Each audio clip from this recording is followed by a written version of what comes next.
So it's another stunning sunrise here in Grand Teton.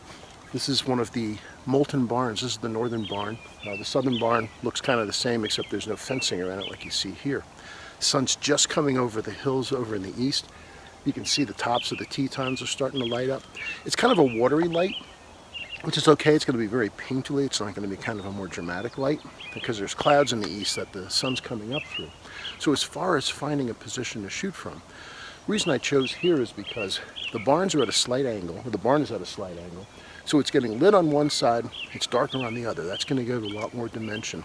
Also, walking left and right, I positioned myself so that Grand Teton, the big peak there, is off to one side of the barn. You don't want it set up right in the middle of the barn because then it's just going to look like it's sticking out of the top of it. Now with the phone, this is a really wide angle. If you go with a longer lens and step back a little bit, it's going to make the mountains to the barn much larger because you're going to compress that distance. So what I'm doing compositionally wise right now is my shots are going to include the barn, will include the mountains, and they're going to go all the way over to that far tree, and that's going to form a visual block that's going to force you back into the image. It's going to be a nice composition. The light is beautiful. It's very panery. Waiting for the light to come up a little bit more so the barn actually gets some light, but we'll keep taking shots until we get what we're after. So here's the still from that position. This is shot at 39 millimeters, and this is just one of the two things that affects the overall size, relative size of things in the frame. The focal length is one thing, but how far you are from the subject is another.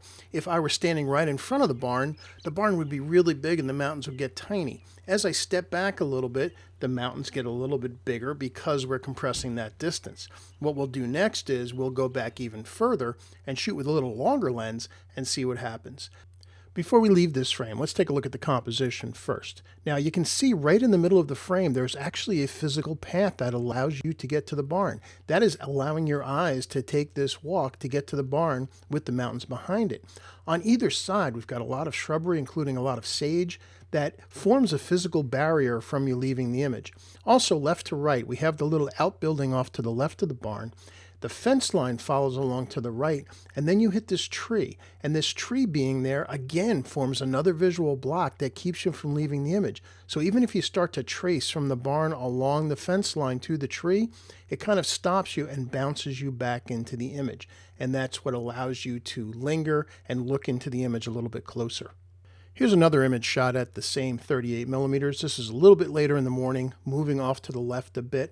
I don't necessarily like it as well, but I do love the grasses in the foreground, the way the sun has gotten up past through the clouds and the grasses have lit up. We still have the tree on the right stopping you from leaving the frame, and the mountains are behind, but now Grand Teton is to the left of the barn, slightly behind a tree, which definitely takes away its importance.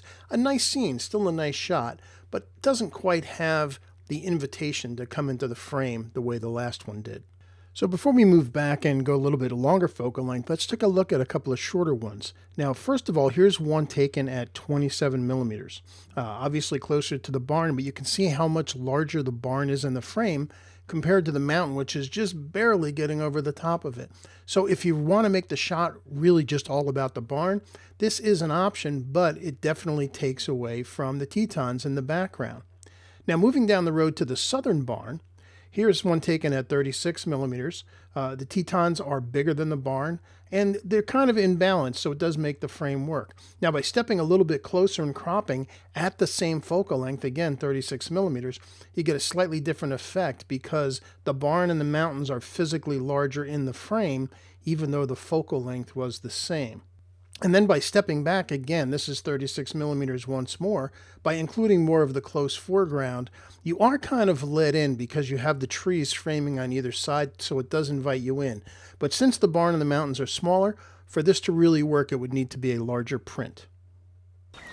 All right, so you can see that the sun is up higher, everything's getting lit a lot better, and I came much further back. I'm on the road actually behind the barn. And it looks pretty small over there, but what you're going to find is if you use a longer lens and you're lucky enough to not have a bunch of people standing in front of the barn, it's going to make the mountains look so much bigger compared to the barn as you back up. So we're going to shoot a longer lens. I've got a 70 to 200 millimeter lens on right now. I'm going to zoom in on the barn with Grand Teton behind it, slightly off to one side, and you're going to see how massive these peaks really are. So let's finish up with a couple of different focal lengths so you can see how the mountain gets bigger in relationship to the barn, starting with 54 millimeters, then going up to 64 millimeters, 83 millimeters, and then finally at 116 millimeters. And that kind of gives you a good idea of what happens to the compression of the distant objects as you go up in focal length and move back. As the things get further away from you, their relative sizes change so that those further distant elements, particularly when you're dealing with mountains, will get larger in the scene.